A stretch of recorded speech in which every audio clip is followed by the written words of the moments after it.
Masters మనం నిన్న నిన్న చెప్పుకుంటున్నట్టుగా మొట్టమొదట శ్వాసాభ్యాసం చేద్దాము.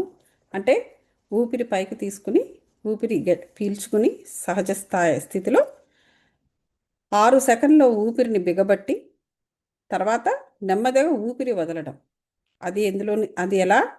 నోటి నుంచి ముక్కు పుటాల ద్వారా ఊపిరి తీసుకుని 6 సెకండ్ల వరకు ఊపిరిని బిగబట్టి తర్వాత నోటి ద్వారా నెమ్మదిగా నిశ్వాసము అంటే ఊపిరి వదలడము, బాడీని అంతా రిలాక్స్ చేయడము. ఇది ఒక 3 సార్లు చేద్దాం. 3 అయినా 5 అయినా పర్వాలేదు.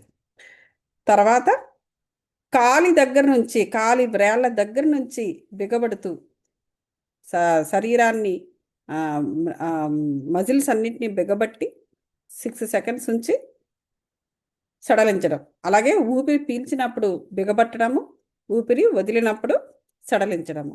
ఇలాగ మొత్తము టాప్ టు బాటం కింద క్రాలి దగ్గర నుంచి తల వరకు కూడా కండరాలని బిగబట్టి వదలడం ద్వారా శరీరానికి ఒక నిశ్చల స్థితి వస్తుంది.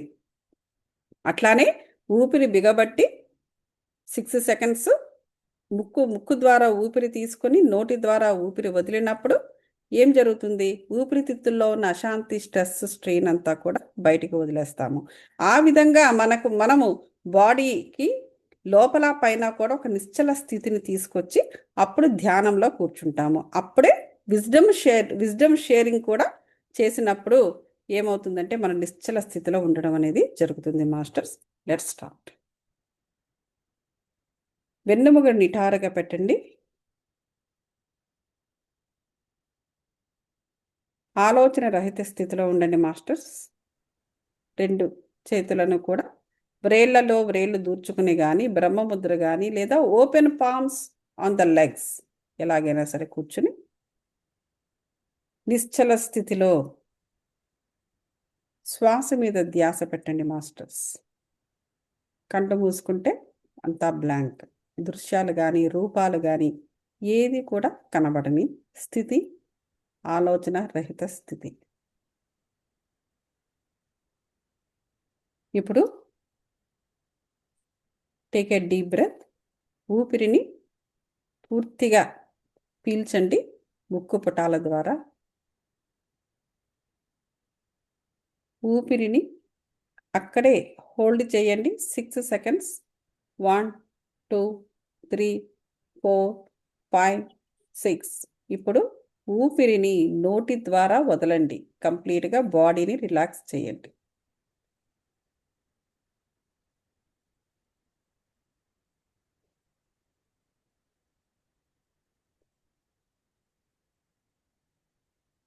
రెండవసారి.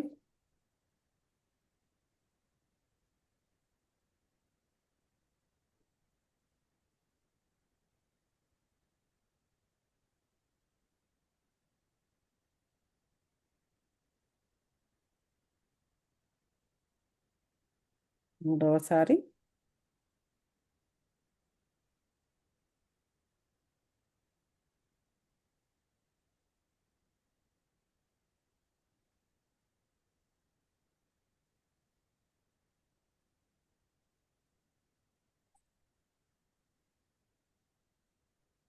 ఇప్పుడు కండరాలు బిగించండి మాస్టర్స్. ఊపిరి తీసుకోండి పైకి. కాళ్ళ బ్రేళ్ళు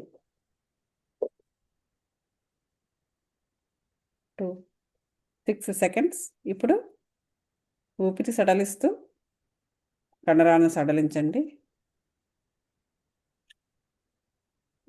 కాళ్ళ పిక్కలు ఊపిరి తీసుకోండి 6 సెకండ్స్.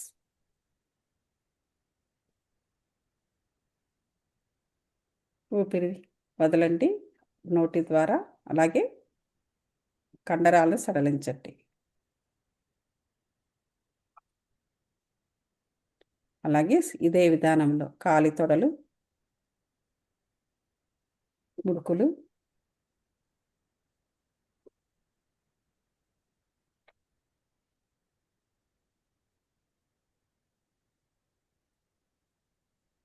ఇప్పుడు పిరుదల భాగము ముందు వెనక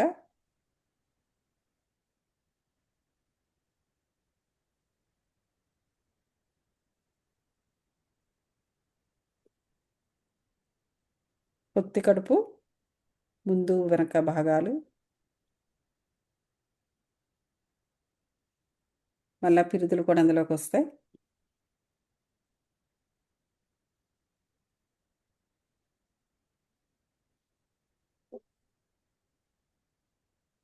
పొట్ట, వీపు,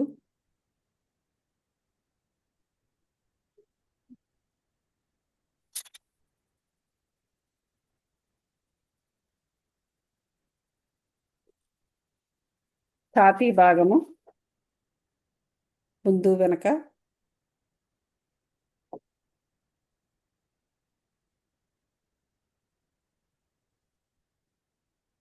రిలీజ్.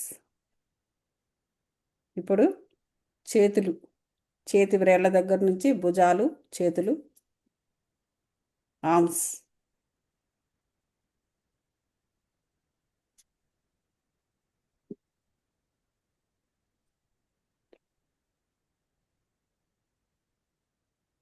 ఇప్పుడు మెడ, ఫ్రంట్ బ్యాక్, షోల్డర్స్ కూడా కలుపుకోవచ్చు.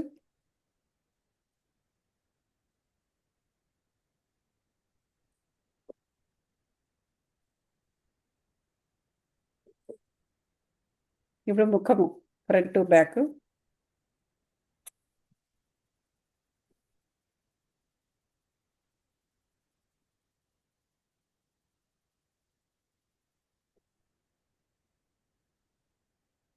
నుదురు, తల, ఫ్రంట్ బ్యాక్,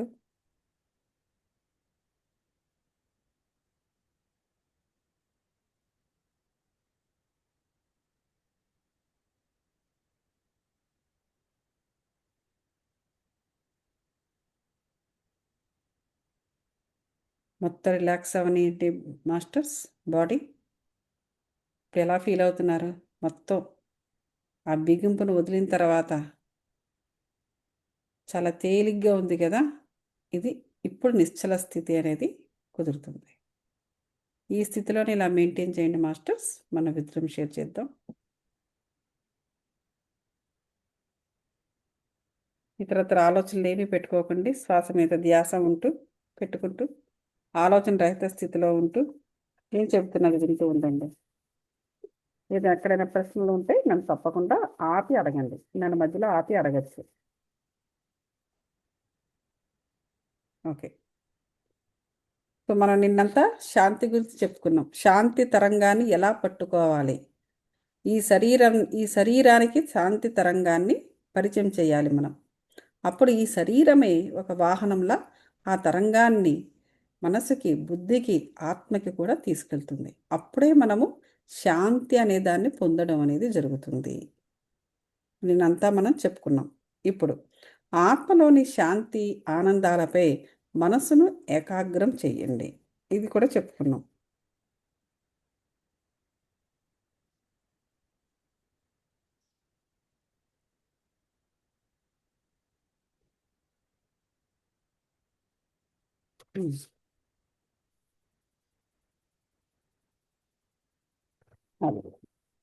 అయితే మనము దైవ సామ్రాజ్యంలో అడుగుపెట్టండి, దైవ సామ్రాజ్యంలో అడుగుపెట్టండి అని చాలా పుస్తకాల్లో చదువుతుంటాం. ఎలా అడుగు పెడతాం దైవ సామ్రాజ్యంలో? మనకు దైవ సామ్రాజ్యం ఎక్కడుంది? ముఖ్యంగా ఏంటంటే ఈ రెండు కనుబొమ్మల మధ్య ఉండే ఈ సూక్ష్మ కేంద్రం అనేదే దైవ సామ్రాజ్యానికి అడుగు పెట్టగలము. కానీ నువ్వు ఆ దైవ సామ్రాజ్యం అడుగు పెట్టాలంటే నీకు ముఖ్యంగా కావాల్సింది ఏంటంటే శాంతి. ఈ శాంతి అనే దాన్ని మనం ఎలా పట్టుకోవాలి? అది ఒక ఎనర్జీ. మనం ఇదంతా నేను రికార్డింగ్లో చెప్పుకున్నాం, చాలా చెప్పుకున్నాం. ఇప్పుడు ధ్యాన యోగాన్ని మనము ప్రాక్టీస్ చేయాలి. ఎప్పుడైతే మనం శాంతిని పొందామో, శరీరానికి, మనసుకి, ఆత్మకి నిశ్చలతను తీసుకొచ్చిన తర్వాత ఆసన సిద్ధి అంటారు దీన్ని కూడా. ఆసనం ఒకసారి కుదిరిన తర్వాత అప్పుడు ధ్యానం అనేది చేయాలి. రాజయోగం అంటే రాజమార్గములో భగవంతుడితో ఏకత్వాన్ని పొందే మార్గము. ఇప్పుడు మనం చేసే ఆనాపానసతికి ఆనాపానసతి అనే మాట పాలీ భాషలో బుద్ధుడు చెప్పిన మాట అది. కానీ ఈ యోగము అనే దాంట్లో దీనికి ఒక పేరుంది. ఈ ఊపిరి ద్వారా మనము ఏకా ఏకమవ్వడాన్ని దానికి ఒక పేరుంది. ఆ పేరు ఏంటంటే రాజయోగము. ఈ రాజయోగంలో ఏం జరుగుతుంది? రాజమార్గంలో భగవంతుడితో ఏకత్వాన్ని పొందే మార్గము. అంటే రాజమార్గము అంటే డైరెక్ట్, అంటే నీకు విశ్వము లేదా భగవంతుడు నువ్వు ఏ పేరైనా పెట్టుకో, దాంతో నీ కనెక్షన్ ఏర్పడిపోతుంది ఈ మార్గం ద్వారా. ఇది భక్తుడికి లోనున్న దైవ సామ్రాజ్యాన్ని యథార్థంగా సాక్షాత్కరించే శాస్త్రము. ఏది? ఈ ధ్యాన యోగ శాస్త్రం అనేది. ఎందుకు? నీకు ఇంకా మధ్యలో ఇంకెవరో అక్కర్లేదు. నీకు ఇంకెవరో ఒక గురువు ఉండాలి, లేకపోతే మరొకళ్ళు ఉండాలి. గురువు అనేవారు ఉంటే దానికి ఒక పద్ధతి అది అవన్నీ చెబుతారు. కానీ నువ్వు చేసే ఈ మార్గంలో నీకు డైరెక్ట్ కనెక్షన్ దేవునితో ఏర్పడిపోతుంది. అంటే యథార్థంగా, అంటే నీ ఆత్మ ద్వారా నీవు దేవునితో నువ్వు కనెక్ట్ అయిపోగలవు. నీకు ఆత్మ సాక్షాత్కారము ప్లస్ తర్వాత దైవ సాక్షాత్కారము రెండూ జరిగే మార్గము ఈ ధ్యాన మార్గము. భగవంతుడు సద్గురువు ద్వారా దీక్షను స్వీకరించినప్పుడు అందుకున్న అంతర్ముఖం చేసే పవిత్ర యోగ క్రియల సాధన ద్వారా దైవ సామ్రాజ్యాన్ని కనుగొంటాడు. అయితే ఈ మార్గంలో పెట్టగలిగేది సద్గురువు. గురువు అవసరమే. ఒకసారి సద్గురువుని పట్టుకోవడం కూడా చాలా కష్టము. సద్గురువును పట్టుకున్నావు అంటే ఆయనని నీ మార్గంలో పెట్టేస్తాడు. నువ్వు చాలా ఈజీగా నీ ఆత్మ సాక్షాత్కారము భగవత్ సాక్షాత్కారం జరిగిపోతుంది. కాకపోతే సరైన మార్గం మొట్టమొదటి దొరకడమే కష్టము. అది చెబుతున్నారు ఇక్కడ.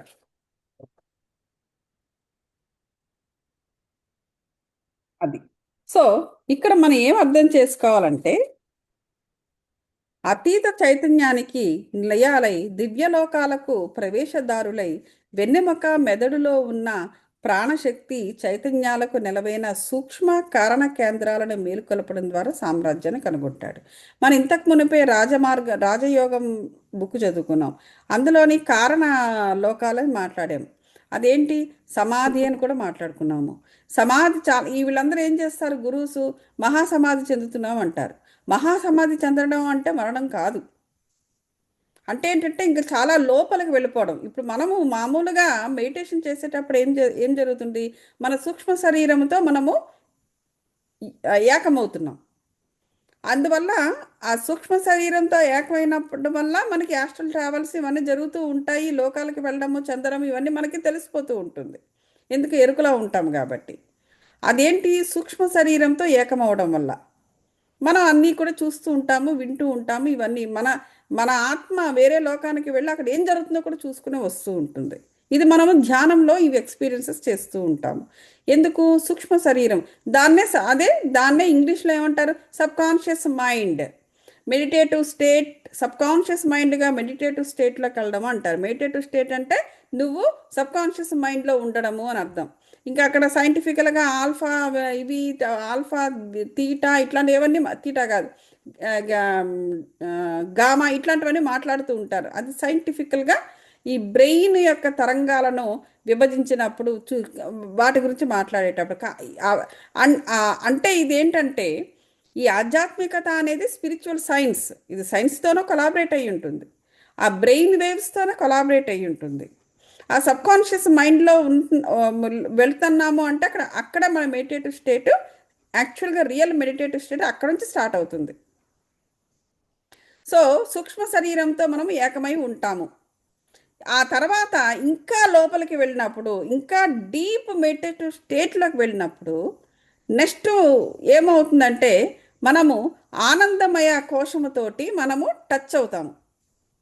ఎప్పుడైతే ఆనందమయ కోశంతో మనం టచ్ అయ్యామో ఈ కారణలోకాలు ఏంటి ఈ కారణలోకాలకు మనం వెళ్ళడం అనేది జరుగుతుంది. చాలా డీప్ అన్నమాట. అది చాలా డీప్ అది. సో అక్కడ నుంచి కూడా మనం ఎరుకలోనే ఉంటాం. మనమేమీ ప్రాణాలను కోల్పోము. బాహ్య ప్రపంచంతో డిస్కనెక్ట్ అవుతాము టెంపరీగా. కానీ మనం అక్కడ నుంచి కూడా మనం సమాధానాలు చెప్పగలిగే స్థితిలోనే ఉంటాము, మరణించము. అది ఆ కారణాలు ఆ లోకాలు అక్కడ మనం మేలుకొలిపితే, ఆ కారణ కేంద్రాలను మేలుకొలిపితే అక్కడ నువ్వు దైవ సామ్రాజ్యాన్ని కనుక్కుంటావు.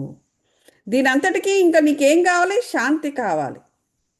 అంటే నీ శరీరము నిశ్చల స్థితిలో ఉండాలి. నీ నీ నీ మనస్సు, బుద్ధి, ఆత్మ, శరీరము ఈ 4 కూడా ఎలైన్ అయి ఉండాలి. అప్పుడు నీకు కారణ లోకాలు, మహాకారణ లోకాలకు కూడా మనం వెళ్ళడం అనేది జరుగుతూ ఉంటుంది. కానీ అది మరణము కాదు, దాని పేరు సమాధి. ఆ తర్వాత ఇక వాళ్ళ ఇష్టము, వెనక్కి రావాలా వద్దా అన్నది ఇక వాళ్ళ ఇష్టము. షిరిడి సాయిబాబా గారు కూడా మహాసమాధి చెందారు. ఎక్కడికి వెళ్ళిపోయారు ఆయన? అక్కడ వెళ్ళారు ఆయన. ఏం చెప్పారు ఆయన? నీకు ప్రశ్నలు ఏమైనా ఉంటే నా సమాధి దగ్గర నువ్వు అడుగు, నేను సమాధానం చెబుతాను అన్నారు. అలాగే ఆయన చాన్నాళ్ళు సమాధానాలు చెప్పారు. మరి చనిపోయినట్టు ఆయన మహాసమాధి చెందారు ఆయన.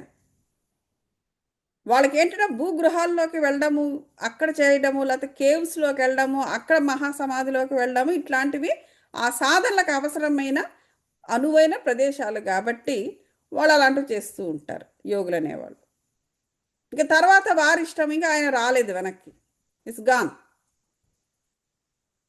అలా అన్నమాట.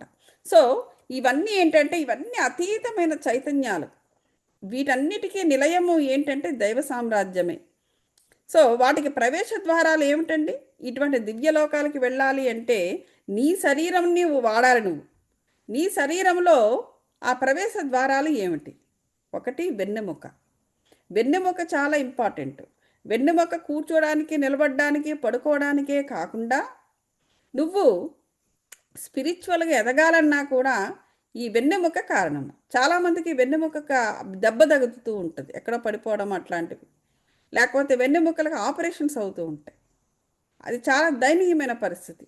వాడు స్పిరిచువల్గా కూడా ఎదగలేడు. మూలాధార చక్రాలన్నీ కంప్లీట్గా పాడైపోతాయి. సో మెదడులో ఉన్న ప్రాణశక్తి. సో ముఖ్యంగా ఏంటంటే ఆ దివ్యలోకాలకు ప్రవేశ ద్వారాలు ఒకటి వెన్నెముక, రెండవది ఈ మెదడులో ఉన్న ప్రాణశక్తి. అంటే మనకి ప్రాణశక్తి ఎక్కడ రిజర్వ్లో ఉంటుందండి? సహస్రారంలో మనకి రిజర్వాయర్. ఈ బ్రహ్మరంధ్రం గుండా ఈ పైనుంచి వస్తున్న కాస్మాస్ నుంచి వస్తున్న కాస్మిక్ ఎనర్జీ లేదా లైఫ్ ఎనర్జీస్ని మనము తీసుకున్న తర్వాత ఈ ఇక్కడ రిజర్వాయర్ ఏంటంటే ఈ సహస్రారం, ఈ సహస్రార భాగంలో ఆ ఎనర్జీ అంతా నిక్షిప్తమై ఉంటుంది. అక్కడి నుంచి ఈ వెన్నెముకలోకి ప్రవేశిస్తుంది. ఈడ, పింగళ, సుషుమ్న ప్రవేశించి చక్రాల గుండా ఈ ఈ ఎనర్జీస్ అంతా కూడా మనకు మొత్తం బాడీ అంతా రన్ అవుతూ ఉంటుంది. సో కాబట్టి మనకి ప్రవేశ ద్వారాలు ఏమిటి అంటే మెదడులో ఉన్న ప్రాణశక్తి, ఎక్కడైతే నిల్వ ఉంటుందో అక్కడ, అలాగా వెన్నెముక. సో ఈ రెండిటికి కూడా కనెక్షన్ ఉంటుందన్నమాట. ఈ రెండిటికి కూడా సూక్ష్మ కారణ కేంద్రాలతోటి కనెక్షన్ ఉంటుంది. దైవ సామ్రాజ్యంతో కనెక్షన్ ఉంటుంది. దైవ సామ్రాజ్యంతో కనెక్షన్ ఏమేమిటి ఉంటుంది శరీరంలో? ఒకటి సహస్రార భాగము, ప్రాణశక్తిని మోస్తున్న సహస్రార భాగము, ప్లస్ వెన్నెముక. సూక్ష్మ కారణ కేంద్రాలతో కనెక్ట్ అయి ఉంటుంది. అక్కడే దైవ సామ్రాజ్యం ఉంది. ప్రార్థన ఒక్కటే చాలదు. తాము ఎంత తీవ్రంగా ప్రార్థించినా భగవంతుడి వద్ద నుంచి వ్యక్తిగతమైన సమాధానం రావటం లేదని జనులు ఆశ్చర్యపోతూ ఉంటారు. ఇది కరెక్టే కదా, అన్ని కష్టాలు పడుతున్నాం, లేదా ఇంత మెడిటేషన్ చేస్తున్నాం, అంత మెడిటేషన్ చేస్తున్నాం, మాకు ఎప్పుడూ కూడా అసలు అనుభవాలే రావటం లేదు, అసలు ఏ ఆస్ట్రల్ మాస్టర్ మాకు కనెక్ట్ అవ్వరు, ఏ దేవుడు కూడా మాకు ఎటువంటి సందేశాలు ఇవ్వట్లేదు అనేవాళ్ళు కోకళ్ళు ఉన్నారు. వాళ్ళకి ఎలా ధ్యానం చేయాలో తెలియదు, నెంబర్ 1. అది అక్కడ మెయిన్ ప్రాబ్లం. అందువలనే వాళ్ళకి యోగం అనేది అవసరము. యోగము అంటే ఏంటంటే ఇక్కడ కొంతమందికి కొన్ని రకరకాలుగా ఉంటుంది. వాళ్ళ బాడీ ప్రపోర్షన్స్ ఏంటి, మానసిక ప్రపోర్షన్స్ ఏంటి, బుద్ధి ప్రపోర్షన్స్ ఏంటి, ఆత్మ యొక్క ప్రపోర్షన్స్ ఏంటి అన్నది. ఎందుకంటే కొంతమందికి ఆ 4 కూడా ఈజీగా అలైన్ అవుతుంది, కొంతమందికి ఈజీగా అలైన్ అవ్వదు. అటువంటి వారు ముందు బాడీ దగ్గర నుంచి అలైన్ చేయడానికి వాళ్ళు కష్టపడాలి. ఈ హఠయోగము ఇట్లాంటివన్నీ నేర్చుకోవడము, ఫిజికల్ యోగాలు నేర్చుకోవడము, మనసు బుద్ధితోటి ఏకాగ్రత, కొంతమంది మార్షల్ ఆర్ట్స్, వాటి ద్వారా ఈ ఈ 4ని కూడా అలైన్ చేసుకుంటూ ఉంటారు. మా శరీరం దేనికి పనికొస్తే దానికి. కొంతమంది మార్షల్ ఆర్ట్స్కి, కొంతమందికి యోగాలకి, మరి కొంతమందికి ఆల్రెడీ వాళ్ళకి అలైన్ అయ్యే ఉంటుంది. అది వారి వారి పూర్వజన్మ యొక్క ఇదిని బట్టి వస్తూ ఉంటుంది. ఆల్రెడీ ఇవన్నీ చేసిస్తున్నారనుకోండి, వాళ్ళకి ఈ కరెంట్ జన్మలు ఈజీ. కాసేపు 5 నిమిషాలు ఇలా కూర్చోగానే అన్ని 4 కూడా అలైన్ అయిపోతుంది, వెంటనే రాజయోగం సిద్ధిస్తుంది. సో కాబట్టి ఇదంతా కూడా ఎందుకు, ఇవన్నీ కూడా ఇది ఎంత మనుషులకు ఈ సమాధానాలు రావటం లేదు, ధ్యానం కుదరటం. నా దగ్గర కూడా చాలామంది చెప్తూ ఉంటారు, వాళ్ళు వేరే వేరే మాస్టర్స్ని కలుస్తూ ఉంటారు. వాళ్ళ ఎనర్జీల వల్ల వీళ్ళ ఎనర్జీల వల్ల మాకేదో లబ్ధి పొందుతున్నాము అనే అనుకుంటూ ఉంటారు. సో బేసికల్గా ఏంటంటే కావచ్చు అవన్నీ కూడా, కానీ ముఖ్యంగా నీకు సెల్ఫ్ హీలింగ్ అనేది ఉండాలి. ఎంతకాలం అని వేరే వాళ్ళ మీద ఆధారపడతావు? సో ముందు నీ శరీరము, నీ ఆత్మ, నీ బుద్ధి, నీ యొక్క మనసు, ఇవన్నీ కూడా అలైన్ చేసుకోవడానికి ముందు నువ్వు ట్రై చేయి. ఫస్ట్ ఎప్పుడు కూడా నీ సెల్ఫ్ అనేది ఇంపార్టెంట్.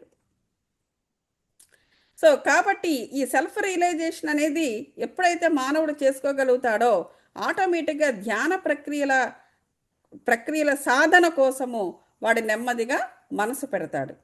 సో కాబట్టి ఎప్పుడైతే ఇలా జరిగిందో రక్షించబడతాడు వాడు ఆ యోగం ద్వారే. ఇది శాస్త్రీయమైన నియమాలు, ప్రక్రియలు వీటన్నిటిని బోధిస్తూ ఉంటుంది, ఏది ధ్యాన యోగ శాస్త్రము. కాబట్టి వాటి ద్వారా మీరు భగవంతుణ్ణి మీ చైతన్యంలోనే అనుభూతి చెందడం మొదలు పెడతారు. అప్పటి నుంచి ఎక్స్పీరియన్సెస్ రావడం ఇవన్నీ జరుగుతాయి.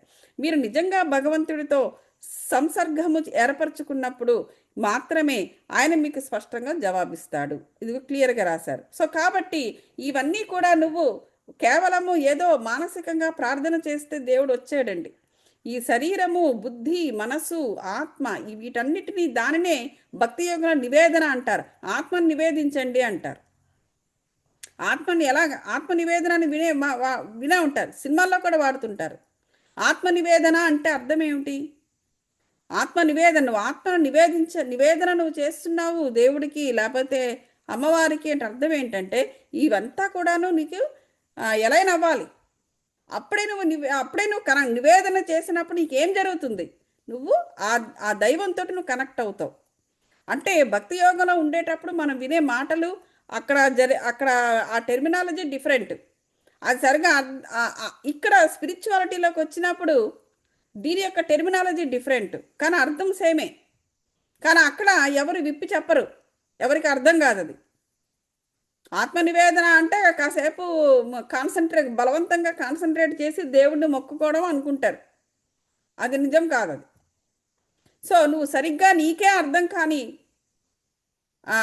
పరిశ్రమ నువ్వు దేవుని ఎందుకు చేసినప్పుడు ఇంక వాడే నీకు కనెక్ట్ అవుతాడు. అదే విధమైన అదే అలాంటి అర్థం లేని పరిశ్రమ అక్కడ ఎలా చేస్తున్నావో అదే విధమైన అర్థం లేని పరిశ్రమ నువ్వు స్పిరిచువాలిటీలోకి వచ్చిన తర్వాత కూడా చేస్తే ఇక్కడ కూడా దేవుడు కనెక్ట్ అవ్వడు. అది. సో మీ చైతన్యము మీ అజ్ఞానం అనే తలుపు వెనకాతల మూసుకుపోయినప్పుడు దేవుడు లోనికి ప్రవేశించలేడు. ఇప్పుడు నేను నా మాటల్లో చెప్పాను. ఇక్కడ పరమహంస గారు వారి మాటల్లో ఏం చెప్తున్నారంటే మీ చైతన్యం అనేది అజ్ఞానం అనే తలుపు వెనకాతలే ఉండిపోతే, మూసుకుపోతే ఇక దేవుడు అనేవాడు లోపలికి ఎందుకు వస్తాడు అని అడుగుతున్నారు ఆయన. సో మీరు ఆ తలుపును తెరిచినప్పుడు భగవంతుడు దర్శనమిస్తాడు. అదే నేను కూడా చెప్పేది. అర్థం లేకుండా నీకు కరెక్ట్గా నువ్వు అర్థం చేసుకో. నువ్వెందుకు పూజలు చేస్తున్నావు, దేనికి చేస్తున్నావు, 10 మంది చేస్తున్నారని చేస్తున్నావా, లేకపోతే నీకు అందు నుంచి ఏమైనా లాభం, ఏమైనా దాని నుంచి నీవు లాభం కూడా కాదు, దాని నుంచి నీకు ఏదైనా ఫలితం రావాలని చేస్తున్నావా? అలాగే స్పిరిచువాలిటీ కూడా సరిగ్గా చెయ్యి, కరెక్ట్గా చెయ్యి. ఆ సాక్షాత్కారంలో అప్పుడు సాక్షాత్కారం ఇస్తాడు దేవుడు, దర్శనం ఇస్తాడు. అప్పుడే నీకు అన్ని విషయాలు సాధ్యపడతాయి, అర్థమవుతుంది నువ్వు ఏ స్టేట్లో ఉన్నావు, నీకు ఎవడు ఏం చేస్తున్నాడు, నీ యందు ఎవరు ఏ విధంగా అనుకుంటున్నారు, నువ్వు ఏ విధంగా వారిని కరెక్ట్గా అర్థం చేసుకుంటున్నావా లేదా, ఇలాంటివన్నీ కూడా ముందు మన గురించే మనకు తెలిసిపోతుంది. అందువల్ల మీరు ప్రయత్నం చేయాలి. మీరు ధ్యానంలో కూర్చుని ఉండగా మీ మనస్సు వేరు వేరు విషయాల మీద తిరుగుతూ ఉంటే మీరు భగవంతుడిని పొందలేరు. పరమహంస గారు క్లియర్గా చెప్పేశారు. మీరు కానీ క్రమబద్ధంగా మీ ప్రక్రియలు సాధన చేస్తూ ఉంటే తప్పకుండా దేవుణ్ణి కనుక్కుంటారు. ఒక నిర్దేశిత ధ్యానం అనేది ఉండాలి. ఎలా? మనం ధ్యానం చేద్దాం. సృజనాత్మకము, జీవులను పోషించేది అయిన దైవశక్తి మమ్మల్ని శక్తివంతం చేస్తున్నట్లు అనుభూతి చెందుదాము. చూసారా, ఇలా కూడా మీరు ఇదొక ఎఫర్మేషన్. సృజనాత్మకము, జీవులను పోషించేదైనా దైవశక్తి మమ్మల్ని శక్తివంతం చేయుచున్నది. చూడండి ఎంత బాగుందో. ఇది ఒక మంచి ఎఫర్మేషన్. అసలు యాక్చువల్గా విశ్వంతో ఇలాంటి మాటలే మాట్లాడాలి. ఇంకేవేవో రకరకాల శక్తులు సంపాదించేసి రకరకాలుగా అడిగేసి ఏదో ప్రకృతి శక్తులు దేవుడు ఇవ్వడు. ప్రకృతిలో ఎన్నో అనేక రకాల ఎనర్జీస్ ఉంటాయి. నువ్వు ఏ ఫ్రీక్వెన్సీలో ఉంటే ఆ ఫ్రీక్వెన్సీలో ఉన్న ఎనర్జీస్ నీకు కనెక్ట్ అవుతాయి. అది దేవుడు అనుకోవడానికి లేదు. ఏకంగా విశ్వంలో అక్కడెక్కడో ఉన్న ఆ అమ్మవారు, అసలైన అమ్మవారే వచ్చేసి నీకు కనెక్ట్ అవుతుందని అనుకోవద్దు. నువ్వు ఏ ఫ్రీక్వెన్సీలో ఉన్నావో ముందు నువ్వు తెలుసుకోవాలి. ఏదో ఒక శక్తి వచ్చి నీకు కనెక్ట్ అయ్యి నీకు కావాల్సింది నీకు ఇచ్చినప్పుడు నీకు దేవుడే నీకు వచ్చేసాడు అనుకోవడానికి వీలు లేదు. అది కరెక్ట్ కాదు. కాబట్టి గతంలోని పరాజయాలు, భయము, రోగము, ముసలితనములతో నిండిన అశాశ్వతమైన చేతనను తుడిచివేస్తూ శాశ్వతమైన దైవ చైతన్యము మీ దేహంలో అభివ్యక్తమవుతున్నట్లు అనుభూతి చెందండి. చూసారా, ధ్యానంలో నువ్వు కూర్చున్న తర్వాత నీకు కావలసింది ఏమిటి? అప్పుడెప్పుడో 10 ఏళ్ల క్రితం వాడెవడో ఒక మాట అన్నాడు. వాడు ఎందుకన్నాడు? ఒక ప్రశ్న వేసి ధ్యానంలో కూర్చుందాం. లేకపోతే అప్పుడెప్పుడో ఏదో జరిగింది, ఆ వ్యక్తి ఆ సిచ్యువేషన్ని మళ్ళీ బ్యాక్కి ధ్యానంలో తీసుకొచ్చి అసలు ఏం జరిగిందో తెలుసుకుందాం. ఇలాంటివి కాదండి. జరిగిపోయింది. ఆ కర్మను అనుభవించేసావు. ఆ కర్మ నుంచి నువ్వు జ్ఞానం తీసుకుని విజ్డమ్ తీసుకో, అంతే. That's it. మళ్ళీ అక్కడికే వెళ్ళడము, అక్కడి నుంచి మళ్ళీ ఇక్కడ రావడము, ఇవన్నీ కూడా టైం వేస్ట్. నువ్వు చేయాల్సింది ఏంటంటే, ఇక్కడ ఏం చెప్తున్నారు? గతంలోని పరాజయాలు, భయము, రోగము, ముసలితనములతో నిండిన అశాశ్వతమైన ఆ చేతనను తుడిచివేస్తూ శాశ్వతమైన దైవ చైతన్యము నా దేహములో అభివ్యక్తమవుతున్నది అని అనుభూతి చెందమంటున్నారు. ఈ భావనను గాఢమైన శ్రద్ధతో పునశ్చరణ చెయ్యండి. ఇది పరమహంస యోగానంద గారు చెప్పిన మాటలు ఇవి. తండ్రి, నా శరీరములో, నా మనస్సులో, నా ఆత్మలో నీవు నెలకొని ఉన్నావు. నేను నీ ప్రతిరూపముగా తయారు చేయబడ్డాను. శాశ్వతమైన యవ్వనము, శక్తి, అమరత్వము, ఆనందాలతో ప్రకాశించేలా నా శరీరాన్ని, మనస్సుని, ఆత్మని ఆశీర్వదించావు. ఓం శాంతి శాంతి శాంతి. ఇదండి, ఇది ఒక నిర్దేశిత ధ్యానమట. క్లియర్గా పైన హెడ్డింగ్ పెట్టారు, నిర్దేశిత ధ్యానము. ఈ ధ్యానంలో కంపల్సరీగా ఉండవలసిన మాటలు ఇవి. శాంతిపై ధ్యానం చేద్దాం. శాంతి పైన ధ్యానం చేయాలి. ఎందుకంటే ఆ శాంతి తరంగం ద్వారా మనం లోపలికి వెళ్తాము. మహాసమాధి చెందాలన్నా, మహాకారణ లోకాలు వెళ్ళాలన్నా కూడా శాంతి తరంగము, శాంతి అనే ఎనర్జీ ద్వారా లోపలికి వెళ్తాం మనం. మీ హృదయాలలో ఉన్న ఆర్తి అంతటితో, చిత్తశుద్ధితో మనస్సులో భగవంతుడిని పిలవండి. శాంతి ఆ మందిరంలో ఎరుకతో ఆయనను ఆహ్వానించండి. అది శాంతి మందిరము. గాఢమైన ధ్యానములో పారవస్యము, పరమానందాల మందిరములో ఆయనను దర్శించండి. మీ ఆలోచనలు, అనుభూతుల ద్వారా మీ హృదయము, మనస్సు, ఆత్మ, శక్తి అంతటితో ఆయనకు మీ ప్రేమను పంపండి. ప్రేమ అనే ఎనర్జీ కూడా చాలా ఇంపార్టెంట్. శాంతి, ప్రేమ అనే ఎనర్జీ ఉన్నప్పుడు ఏం జరుగుతుందండి? మృదుత్వం వస్తుంది. మృదుత్వము, భగవంతుడు మీ అశాంతి మేఘాలను చీల్చుకొని పరమశాంతి ఆనందాలుగా అభివ్యక్తమవుతున్నట్లు మీ ఆత్మలోని సహజావబోధం ద్వారా అనుభూతి చెందండి. ఇవన్నీ కూడా అనుభూతులు చెందుతూ ఉండాలి మనము. ఇది ఒక ప్రాక్టీస్. అది ఊహించుకోవడము, అనుభూతి చెందడము. శాంతి, ఆనందము భగవంతుడి స్వరాలు. అవి మీ అజ్ఞానం మాటున చాలా కాలం నిద్రించి మానవుల కోరికల రొదలో అలక్ష్యం చేయబడి మరుగైపోయాయి. చూసారా, ఇవన్నీ కూడా ఏంటంటే భగవంతుని యొక్క స్వరాలు. నువ్వు భగవంతుని యొక్క స్వరూపమే మానవుడు. అంటే ఏంటి, భగవంతుడికి ఏ ఏ లక్షణాలు ఉన్నాయో వీడికి అదే ఉంటాయి కదా. శాంతి, ఆనందము అనేది వీడి లక్షణం కూడా. కానీ ఏం జరుగుతుంది మానవుడికి, వాడి అజ్ఞానం అనేది వాడిలో ఉండడం వల్ల దాని వెనకాతల ఎంతో కాలము, కొన్ని సంవత్సరాలు, ఎన్నో సంవత్సరాలు, వాడు ఒక 80 ఏళ్ళు బ్రతకడానికి వస్తే 70 ఏళ్ల వరకు ఆ అజ్ఞానం అనేది అలాగా అజ్ఞానంలోనే వాడు నిద్రిస్తూ ఉంటాడు.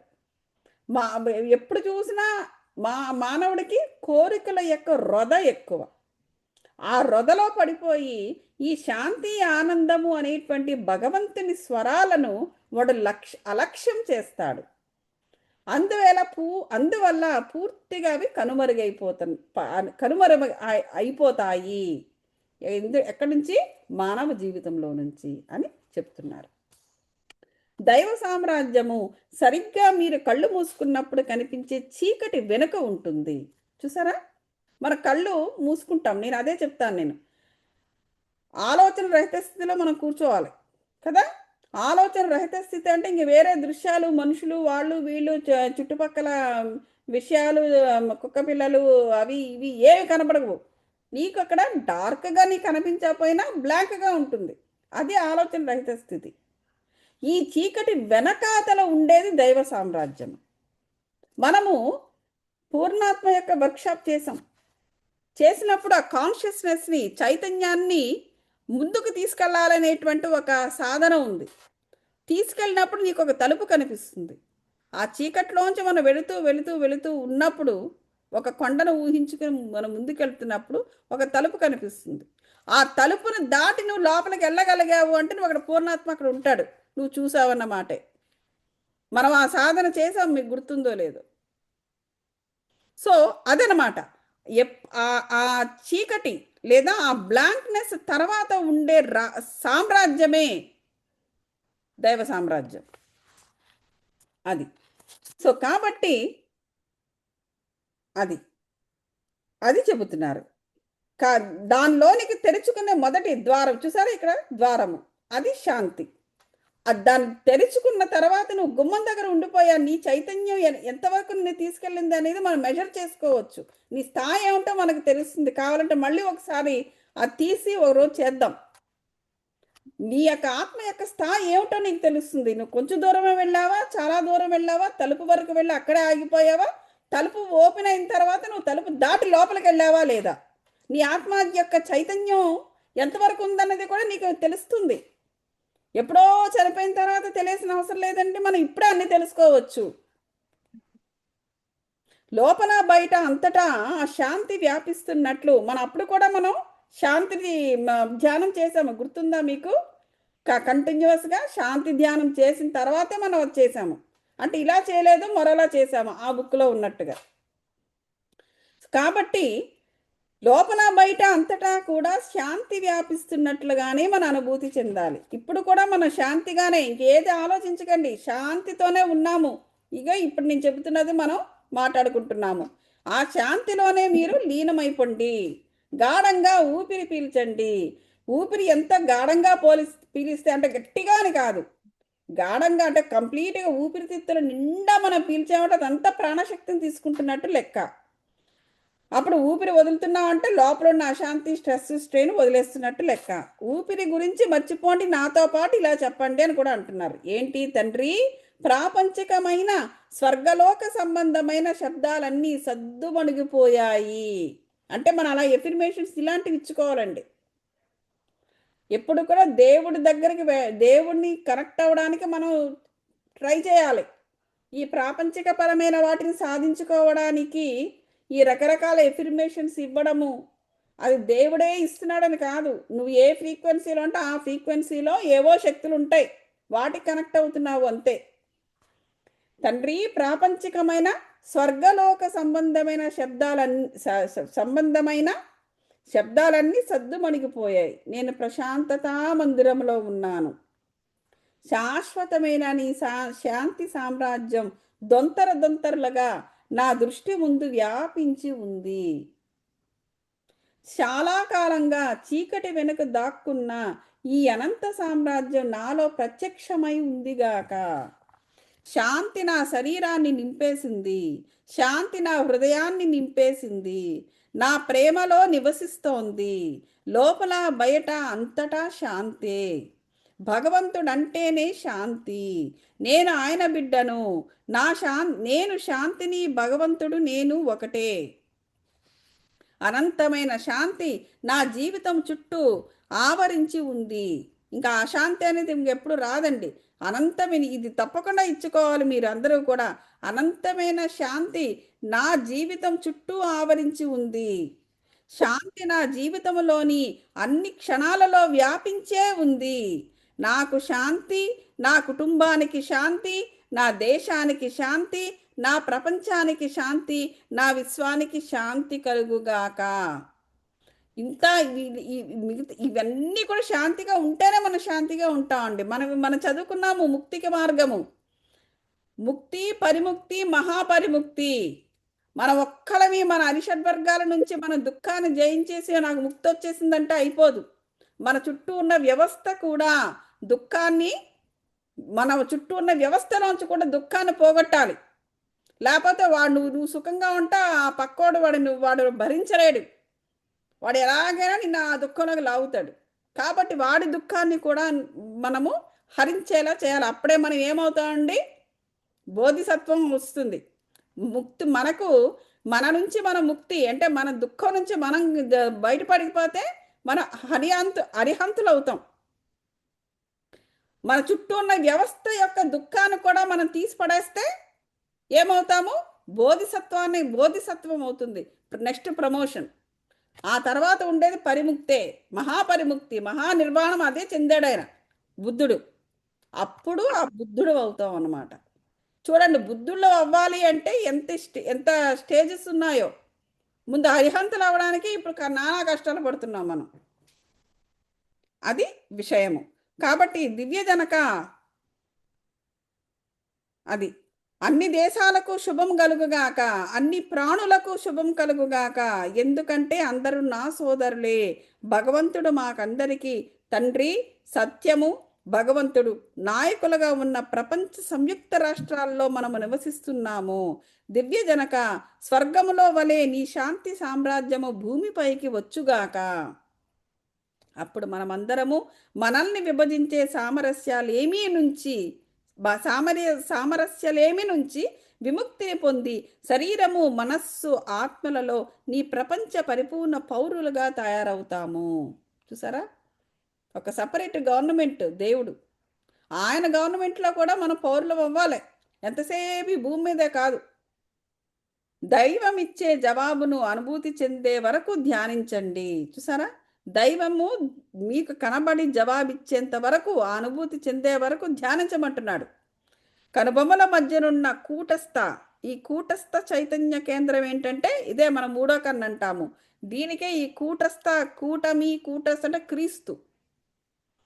క్రీస్తు అని కూడా అంటారు దాన్ని. పై మనస్సును ఏకాగ్రము చేయడాన్ని కొనసాగిస్తూ భగవంతుణ్ణి, ఆయనకు చెందిన గొప్ప సాధువులను కూడా గాఢంగా ప్రార్థించాలి. చూసారా, భగవంతుడు ఎప్పుడు సింగిల్గా, భగవంతుడు ఒక్కడనే కాదు, ఆయన చుట్టూ ఉండే దేవదూతలు, సాధువులు, మాస్టర్స్ను కూడా మనం ప్రార్థించాలి. మీ హృదయ పరిభాషలో వారి సాన్నిధ్యాన్ని, ఆశీస్సులను ఆవాహన చేసుకోవాలి. ఒక మంచి సాధన ఏమిటంటే ఒక దివ్య సంకల్పాన్ని కానీ, ఒక ప్రార్థనను కానీ తీసుకొని భక్తితో నిండిన పరితాపంతో దాన్ని ఆధ్యాత్మికరించండి. ప్రశాంతమైన, ప్రగాఢమైన శాంతి, ఆంతరిక ఆనందాల రూపంలో భగవంతుడి నుంచి జవాబు వచ్చే వరకు మీ ధ్యాసను కనుబొమ్మల మధ్య స్థానము నుంచి ఉంచి మౌనంగా భగవంతుణ్ణి ప్రార్థించండి, భగవంతుణ్ణి ధ్యానించండి అని చెప్పేసి చెబుతున్నారు. స్థిరంగా చేసిన సాధన వలన మీ ధ్యానం గాఢతరం అవ్వడం మొదలుపెట్టినప్పుడు మీరొక చిన్న కాంతిని చూడవచ్చు. అది ఎప్పుడైతే మనకు ఆ విధంగా ఈ ఈ 4 ఈ శరీరము, మనస్సు, బుద్ధి, ఆత్మ వీటన్నిటిని కూడా ఏకాగ్రతతో కనుబొమల మధ్య ఆ ధ్యానము కుదిరేంత వరకు మనము చేస్తూ పోతే ఫస్ట్ మనకి ఒక వెలుగు కనిపిస్తుందంట. ఒక వెలుగు అప్పుడు అంటే లైట్ కనిపిస్తుంది. కొంతమంది చెప్తూ ఉంటారు, మీరు వినే ఉంటారు, నాకు తెల్లటి కాంతి ఇంకా తప్ప ఇంకేది కనిపించలేదండి అంటారు. అసలు నాకు ఏ ఎక్స్పీరియన్స్ రాలేదండి, కానీ ఒక తెల్లటి కాంతి వచ్చిందండి అంటారు. ఆ తెల్లటి కాంతి ఎక్కడి నుంచి వస్తుందండి? వాళ్ళు దైవ సామ్రాజ్యానికి కనెక్ట్ అవ్వడం వల్ల. దైవ సామ్రాజ్యం అంటే శాంతి మార్గము. అంటే వాళ్ళు చాలా శాంతంగా ఉంది, ఇంకేమీ మాకేమీ అనిపించలేదు అంటారు. శాంతంగా ఉంది అంటే వాళ్ళు దైవ సామ్రాజ్యంలో వాళ్ళు అడుగు పెట్టారని లెక్క.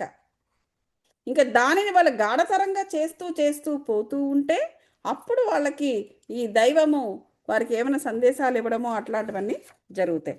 కాంతి ఫస్ట్ కనబడుతుంది. కనబడిన తర్వాత మళ్ళీ వాళ్ళకు సూక్ష్మలోక ధ్వనులు వినే అవకాశాలు ఉన్నాయి. లేదా ఏదైనా మహాత్మును కూడా వాళ్ళు దర్శించవచ్చు. పత్రిజీ లాంటి వాళ్ళను, అది ఇంకా ఇంకా ఇంకా ఇంకా ఆ లోపలికి వాళ్ళు ఎంత లోపలికి వెళితే అక్కడ ఎవరెవరు ఉంటారో వాళ్ళనందరినీ దర్శిస్తారు. పత్రిజీ గారు మనకు తెలిసిన వారు కాబట్టి పత్రిజీని మనం గుర్తిస్తాం. ఇంకెవరెవరో ఏవో కొన్ని మన కనెక్ట్ అయితే అవి మనకు తెలియదు. మొదట దానిని ఒక చిత్తభ్రాంతిగా మీరు కొట్టి పడేయచ్చు, కానీ చిత్తభ్రాంతి కాదు. చాలామంది అంటారు, నాకేవో కనిపిస్తున్నాయి, అది ఓన్లీ నా నా యొక్క హాలూజినేషన్స్, నాకు జస్ట్ మైండ్లో తిరుగుతున్న ఒక ఇదేనా, లేకపోతే నిజంగా నాకు నేను ధ్యానంలో నేను ఇదయ్యానా అనేసి డౌట్లు వస్తుంటాయి. ఎందుకు? వాళ్ళు ఇంకా ద్వంద్వ స్థాయిలో ఉన్న మనుషులు, వాళ్ళు పూర్తిగా స్పిరిచువల్ కాలేదు, చెప్పినా వినరు.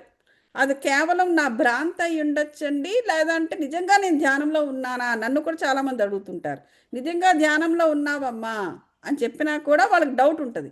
ఎందుకు? వాళ్ళు పూర్తిగా స్పిరిచువల్ కాలేదు కాబట్టి. కానీ భక్తితో తపనతో నియమాన్ని పాటిస్తూ మీరు సాధనను కొనసాగిస్తూ ఉంటే మీ జీవితంలో అంతుపట్టని రీతులలో అద్భుతాలు జరగడం మీరు చూస్తారు. తప్పకుండా చూడడం అనేది జరుగుతుంది. ఎందుకంటే నేను చాలా గట్టిగా నమ్మకంతో నేను ఎందుకు చెప్తున్నానంటే, పూర్ణాత్మ యొక్క వర్క్షాప్ చేసినప్పుడు నేను ఆ తలుపు చూశాను. నేను ఆ తలుపు దాటి లోనికి కూడా వెళ్ళాను. నేను చాలా మంది పూర్ణాత్మలను నేను కలిశాను నేను. సో ఇది నాకు జరిగింది అప్పుడు. సో నేను ఆ లోకాన్ని నేను ఆల్రెడీ చూశాను కాబట్టి ఉంది అని నేను ఈజీగా నేను నమ్ముతున్నాను. నేను చూడని వాడు నిజమో కాదో, జరుగుతుందో జరగదో, ఎంతసేపని కూర్చుంటాం ధ్యానంలో? కూర్చోవాలి. అదే చెప్తున్నారు ఇక పరమహంస గారు. ఇలాంటి వాటిని సాధించుకోవడానికి నువ్వు ధ్యానం వాడాలి, కానీ ఏవేవో ఏవేవో ఏవేవో రకాలు వాడుతూ ఉంటారు. మీరు ఆయనతో అనుసంధానంలో ఉన్నప్పుడు భగవంతుడు మీకు ప్రత్యుత్తరాలు ఇస్తూ ఉంటాడు. అది సో ఎప్పుడైతే మీరు ఆ ప్లేస్కి ఇక వెళ్ళడం రావడం అనేది అలవాటు చేసుకున్నారనుకోండి. షిరిడి సాయిబాబా గారు చూడండి, మహాకారణ లోకాలకి వెళ్ళడం రావడం ఇంకా ఇది మంచినీళ్ళ ప్రాయంలా ఉంటుందన్నమాట. ఇంక దేవుడు ఇంకా ఎప్పుడూ మాట్లాడుతూ ఉంటాడు ఏ టైంలోనైనా సరే. సో మీ స్నేహితులను లేదా వ్యాపార భాగస్వాములను ఎంచుకోవడంలో లేదా రోజువారీ తీసుకునే నిర్ణయాలలో ఇలా ప్రతి విషయంలో భగవంతుడు మిమ్మల్ని సంరక్షిస్తాడు. అంటే ప్రాపంచికంగా మనం చేసే పనుల్లో కూడా ఆ దేవుడు ఎప్పుడూ కూడా సహకరిస్తూ ఉంటాడు. ఎందుకు? ఆయన లోకంలోకి నువ్వు వెళ్ళడం రావడం ఒక మంచినీళ్ళ ప్రాయంలాగా వాళ్ళింటికి వీళ్ళింటికి వెళుతున్నట్టుగా ఆయన ఇంటికి కూడా మనం వెళ్ళొస్తూ ఉంటే ఇక ఆయన ఎప్పుడు కనెక్షన్లోనే ఉంటాడు. ఎంత కనెక్షన్లో ఉంటాడంట? మనం చేసే వ్యాపారాల్లోని స్నేహితుల గురించి, మన ఇంట్లో విషయాలు, చుట్టాలు, పక్కాలు, అన్ని విషయాలను కూడా మనకు కనెక్ట్ అయి ఉంటాము. దేవుడే సంరక్షించడం మొదలు పెడతాడు. షిరిడి సాయిబాబా గారు కూడా అలాగే అన్నారు, నీ సంసార విషయాల్లో కూడా నేను సంరక్షిస్తాను అన్నారు.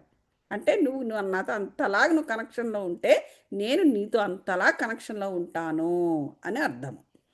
అదండి. సో ఇది ఇక్కడతో మనము 3వ అధ్యాయం పూర్తిగా అయిపోయింది. ఓకే, మనం ఇక 4వ అధ్యాయము రేపు చదువుతాము. ఇప్పుడు మెడిటేషన్ చేద్దాం. మనం ఆల్రెడీ ప్రిపరేషన్ చేసేసాము కాబట్టి డైరెక్ట్గా కూర్చుందాం. మాస్టర్స్, వెన్నెముకను నిటారుగా పెట్టండి.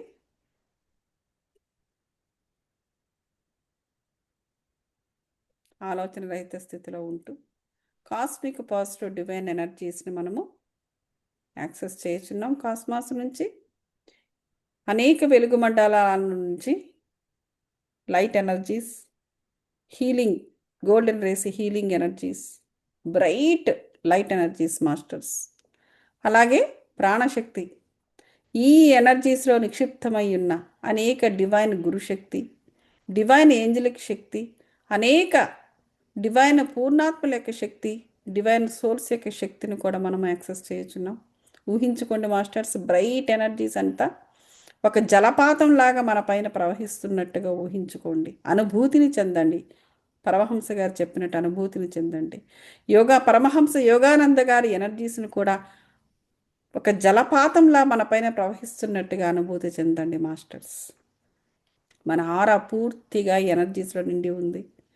ఆరాన్ని కూడా ఏదో మన శరీరానికి దగ్గరగా కాకుండా కొన్ని కిలోమీటర్ల దూరము మన ఆరా ఎక్స్పాండ్ అయినట్టుగా అందులో ఈ ఎనర్జీస్ అంతా కూడా నిక్షిప్తమై ఉన్నట్టుగా ఊహించుకోండి. అనుభూతిని చెందండి మాస్టర్స్. చల్లటి ఈ ఎనర్జీస్ని అనుభూతిని చెందండి. ఈవెంచువల్గా ఈ ఎనర్జీస్ 7 శరీరాల్లో ప్రవేశించి ఎక్కడెక్కడ negative energies, toxic energies, no longer serve energies, మీది కాని ఎనర్జీస్, ఏది ఎటువంటి ప్రాపంచికంగా కానీ స్పిరిచువల్గా కానీ ఎదగడానికి ఏమాత్రము ఉపయోగపడిన ఎనర్జీస్ ఏమున్నా వాటన్నిటిని కూడా బయటకు, ఈ పాజిటివ్ డివైన్ ఎనర్జీస్ బయటకు పంపించేసినట్టుగా ఊహించుకోండి మాస్టర్స్. అలా బయటికి వెళ్ళిపోయిన ఎనర్జీస్ పై దాడి చేసి వాటి యొక్క నెగిటివ్ ఆస్పెక్ట్స్ని కంప్లీట్గా డిస్ట్రాయ్ చేసినవి. ఆ విధంగా ఆ ఎనర్జీస్ పునీతమై ప్రకృతిలో కలిసిపోయినవి. ఇప్పుడు ఆరా నుండి పూర్తిగా 7 శరీరాలలో విరివిగా విస్తారంగా ఈ పాజిటివ్ డివైన్ ఎనర్జీస్ ప్రవహించుచున్నవి జలపాతంలా మాస్టర్స్. ఈ ఎనర్జీస్ ద్వారా శ్వాస మీద ధ్యాస పెడుతూ శరీరము, మనస్సు, బుద్ధి, ఆత్మను ఏకాగ్రతం చేస్తూ ఆత్మతో కనెక్ట్ అయి ఉందాం మాస్టర్స్. పూర్తిగా ఒక ఎనర్జీ గ్లోబ్లో కూర్చుని మెడిటేషన్ చేస్తున్నట్టుగా ఊహించండి. ఈ ఎనర్జీ ద్వారా లేదా ఈ లైట్ ద్వారా, ఈ కాంతి ద్వారా పూర్ణాత్మతో కనెక్ట్ అయి ఉన్నట్టుగా, అన్నీ డివైన్ పూర్ణాత్మలతో కనెక్ట్ అయి ఉన్నట్టుగా ఆలోచిస్తూ అనుభూతి చెందండి మాస్టర్స్. పౌర్ణమి ఎనర్జీస్ కూడా దగ్గర పడుతున్నాయి. పౌర్ణమి ఎనర్జీస్ను కూడా నేను ఆహ్వానించి ఉన్నాను. పౌర్ణమి ఎనర్జీస్తో కూడా కనెక్ట్ అవుదాం మాస్టర్స్.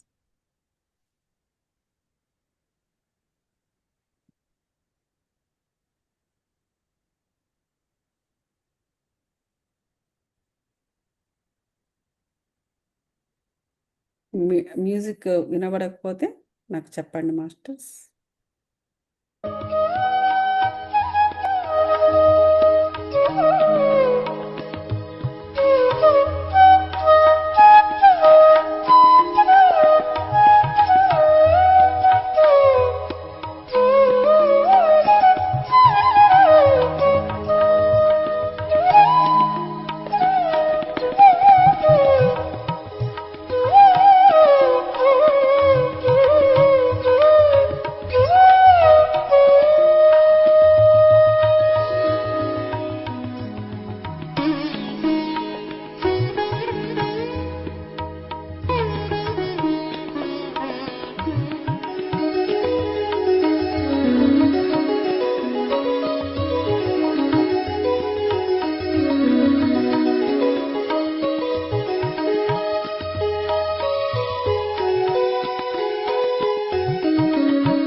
Last 10 seconds.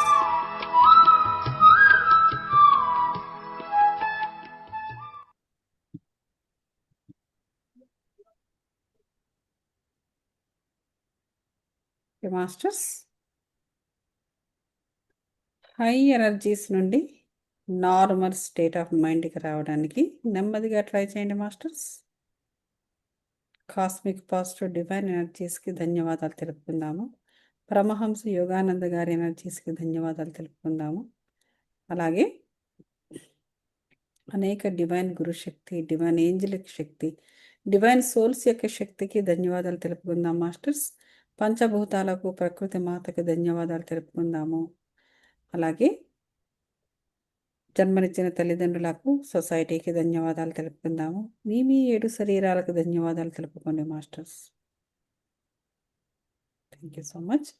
2 అరచేతులను తీసుకుని కండ్ల మీద పెట్టుకోండి ఫర్ 5 సెకండ్స్. ఇప్పుడు సహజ స్థాయిలో ఊపిరి పైకి తీసుకోండి. నెమ్మదిగా ఊపిరి వదులుతూ 5 సెకండ్స్. 5, 4, 3, 2, 1, 0. నెమ్మదిగా కంట్లు ఓపెన్ చేసి 2 అరచేతులను నవ్వుతూ చూసుకోండి masters. Thank you so much. ఏదైనా ప్రశ్న ఉంటే అడగవచ్చు, లేకుంటే మళ్ళీ ఇదే సమయానికి మనం రేపు కలుద్దాం. Thank you so much.